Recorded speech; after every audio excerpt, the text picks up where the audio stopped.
has arrived late. No. Well, except we have had such unseasonable weather. Yes. Perhaps it will last longer as Fingers some kind of crossed. compensation. We hope so. 21 minutes past 6. Should criminals be allowed to serve their sentence in the community instead of in prison? Critics say such punishments are a soft option. The government, though, has pledged to use community sentences more often. On yesterday... 22 minutes to 7. Just trying to be hopeful.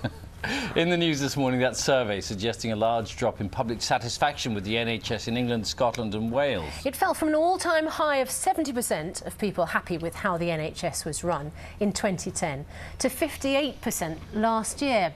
Let's speak to the Shadow Health Secretary about... That can be a bit of a job. Yes, imagine the challenge then ahead of the Olympics. Councils, businesses and volunteers have started a big clean-up to show Britain at its best. So what are you most proud of? And what would you rather sweep under the carpet? David Sillito has been taking a look. The Labour leader Ed Miliband and former Prime Minister Sir John Major are among those giving evidence today to the Leveson inquiry into press standards. Mr Miliband has been a strong critic of the government's past contact with Rupert Murdoch's News Corporation. Our political correspondent Ross Hawkins.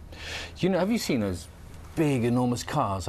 There's been a significant drop in satisfaction with the NHS in England, Scotland and Wales, according to a survey of public attitudes. The poll questioned more than 1,000 people between July and November last year.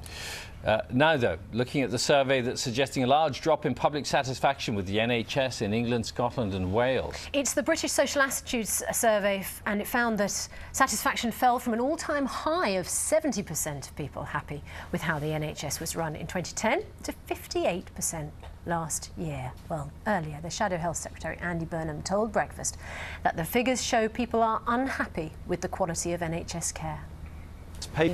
Coming up, BBC News Channel will bring you the latest news from home and abroad this morning. Here on Breakfast, though, they've helped hundreds of budding entrepreneurs. Their cars outside, haven't you? Indeed. I think they are. Time now to get the news, travel and weather where you are. See you in a moment.